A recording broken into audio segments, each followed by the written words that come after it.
All right. Chapter 22. That in the summer of 1880, some other world, or whatever we'll call it, after a period of hard luck, cheered up and cast off its despairs, which came to this earth where there is always room for still more melancholy in long black funeral processions. August 18th, 1880, people near the waterfront of Havre, France, saw the arrival of a gloom. Sails in the harbor of Havre suddenly turned black, but like every other gloom, this one alternated with alleviations. The sails flapped white. There was a flutter of black and white. Then enormous numbers of the units of these emotions were falling into the streets of Havre. They were long black flies. In an editorial in the London Daily Telegraph, August 21st, it is said that this appearance of flies at Havre was a puzzle of the most mysterious kind. These flies had come down from a point over the English Channel. They had not come from England. I have searched widely in continental publications, and there is no findable record of any observation upon this vast swarm of flies until it came down from the sky over the English Channel. Pilot boats returning to Havre, came in black with them. See the Journal des Débats, Paris, August 20th. That they were exhumed flies which fell when touched and could not move when picked up, or they may have been chilled into torpidity. Presumably, there were survivors, but most of these helpless flies fell into the water, and the swarm, as a swarm, perished. If this is a puzzle of the most mysterious kind, I am going to be baffled for a description as we go along. I don't know what comes after the superlative. 3 days later, another vast swarm of long black flies appeared somewhere else. Just how much we're going to be puzzled by more than the most mysterious depends upon how far this other place was from Havre. See the New York Times, September 8th. That upon August 21st, a cloud of long black flies occupying 20 minutes in passing had appeared at East Pictou, Nova Scotia. Halifax Citizen, August 21st. That they had passed Lismore flying low, some of them appearing to fall into the water. Upon the 2nd of September, another swarm came down from the sky. It appeared suddenly at one place, and there is no findable record that it was seen anywhere else over land or water of this earth. It is told of in the Entomologist's Monthly Magazine, November 1880, off the coast of Norfolk, England, an avalanche that overwhelmed a schooner, millions and millions of flies. The sailors were forced to take shelter, and it was 5 hours before they could return to the decks. The air became clear about 4 p.m. when the flies were thrown overboard with shovelfuls, and the remainder were washed off the decks by buckets of water and brooms. It was another appearance of exhausted or torpid flies. Scientific American 43-193 on the afternoon of Saturday, September 4th, the steamboat Martin encountered on the Hudson River between New Hamburg and Newborough, I don't know, a vast cloud of flies. It reached southward from shore to shore as far as the eye could reach and resembled a drift of black snow. The insects were flying northward as thick as snowflakes driven by a strong wind. They were long black flies. Halifax Citizen, September 7th, that upon the 5th of September, a compact cloud of flies occupying half an hour of passing had appeared at Guysborough, Nova Scotia, most of them falling into the water. I think this crowd of flies was not the same as the Hudson River crowd, even though that was flying northward. So I think because the flies of Guysborough, like the flies of Havre, came as if from a point over the ocean. They came from the east. The look of the data is that when an ocean between appearing points, a bulk of flies of the size of a minor planet dividing into swarms somewhere in outer space came to this earth from somewhere else. It is simply a matter of thinking of one origin and then thinking that that origin could not have been in either North America or Europe. If we can think that these flies came to this earth from the moon or Mars or from a fertile region in the concave land of the stars, that is interesting. But by this time, we have passed out of the kindergarten of our notions and are ready to take up not merely mysterious appearances, but mysterious appearances that will be data for our organic expressions. In data upon insect swarms of the summer of 1921, there is suggestion that not only of conventionally unaccountable appearances of insect swarms, but of appearances in response to need. If one has no very active awareness for any need for insects, that is because one is not thinking far enough back into interrelations of bugs and all other things. In the summer of 21, England was bereft of insects. The destruction of insects in England by the drought of 1921 was very likely unequaled at any other time anyway for a century or more. The story of dwindling and disappearing is told in Guardian Life, for instance, aphids becoming fewer and fewer, absence of mosquitoes because of the drying of the ponds, not one dragonfly all summer, scarcity of ants, midges almost entirely absent, stricken fields in which not a butterfly was seen, ordinary flies uncommon, and blue bottles exterminated. See the field and the entomologist's record for similar accounts. Then came clouds of insects and plagues of insects, foreign insects and unknown insects. Anybody can find the data in various English publications. I note here that one of the swarms of exotic insects was of large fireflies that had appeared in Wales. Locusts appeared.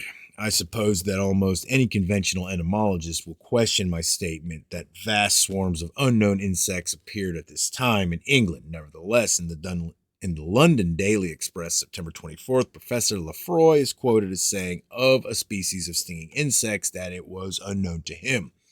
Destructions that were approaching extermination and then multitudinous replenishments. I have searched without finding one datum for thinking that one of these replenishments was seen crossing the channel. 3 of them were of foreign insects. Once upon a time, according to ancient history, somebody so loved this world that he gave it to his only begotten son. In this year 1921, according to more recent records, something gave to the streets of London its many forgotten women.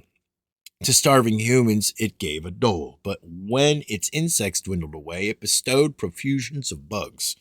All our expressions are in terms of relative importance. In the summer of 1869, in many parts of England, there was a scarcity of insects that was in some ways more remarkable than in 1921.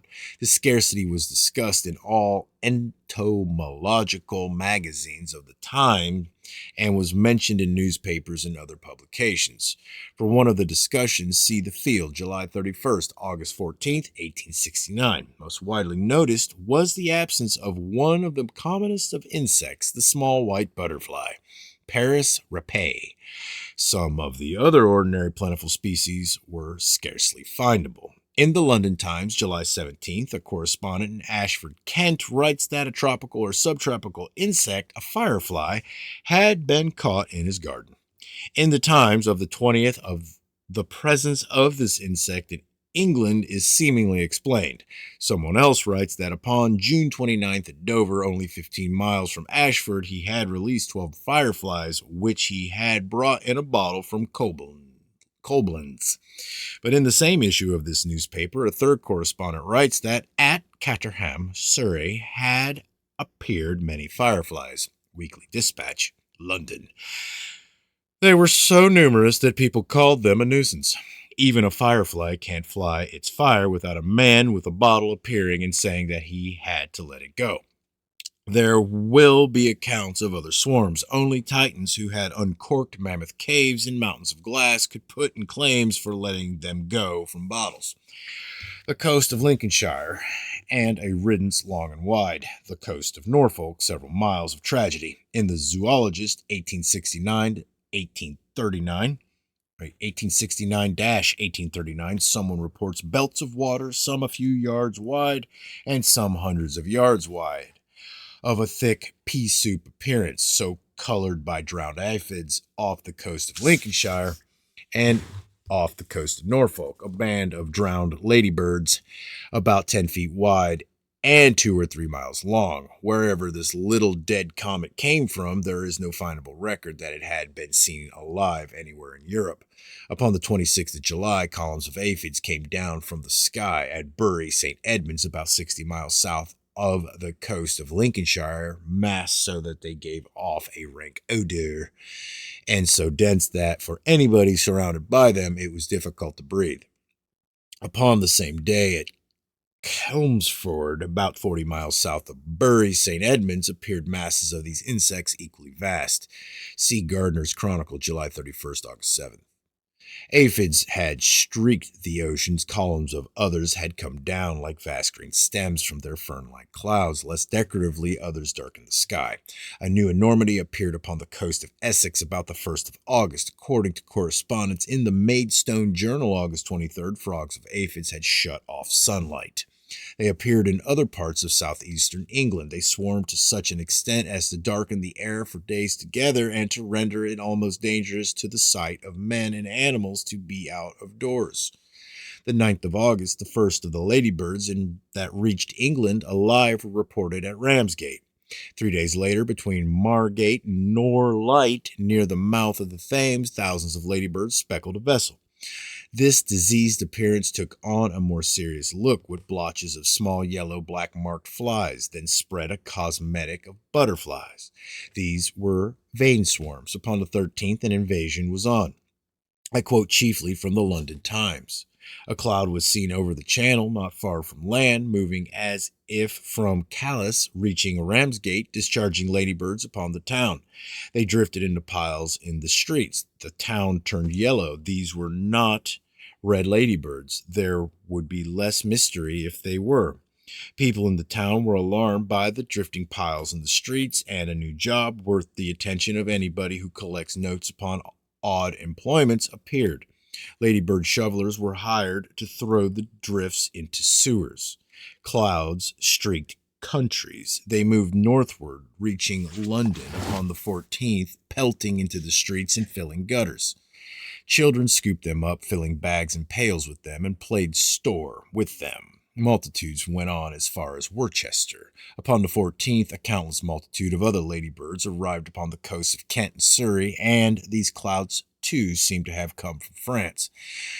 They rattled like colored hail against windows. They were yellow pearls, and the inhabitants were alarmed, fearing of pestilence from accumulations of bodies. Fires were built to burn millions of them, and people who had never shoveled ladybirds before took up the new employment. The next day, an enormous multitude of new arrivals appeared at Dover, coming as if from France. The people who were out in this storm carried umbrellas, which soon looked like huge sunflowers. People stopping to discuss the phenomenon gathered into bouquets or banquets. Look, I think it's a bouquet. The storm abated and umbrellas were closed. All blossomed again.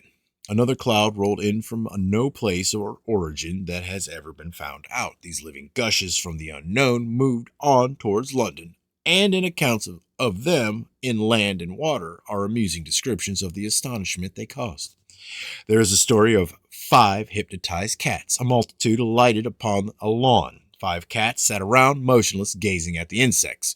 A woman tells of her bewilderment when, looking out at her lines of wash which had been spotless, she saw garments hanging blotched and heavy. At Shoeburyness, the ladybirds pelted so that men in brickyards were driven from their work. Unless from celestial nozzles living fountains were playing down upon this earth, I cannot conceive of the origin of these deluges. Hold on. Yeah, let's go into this page. Some entomologists tried to explain that the insects must have gathered in other parts of England, having flown towards France, having been borne back by winds to the southeastern coast of England. If anybody accepts with me that these insects were not English ladybirds, and that they did not come from France and did not keep on coming day after day to one point from Holland, Sweden, Spain, and Africa, and here consider the feeble flight of ladybirds, but if anybody accepts with me that these ladybirds did not fly from any part of this earth to their appearing point, I suppose that he will be going on thinking they must so have flown just the same, that there are data for thinking that these insects were not English ladybirds.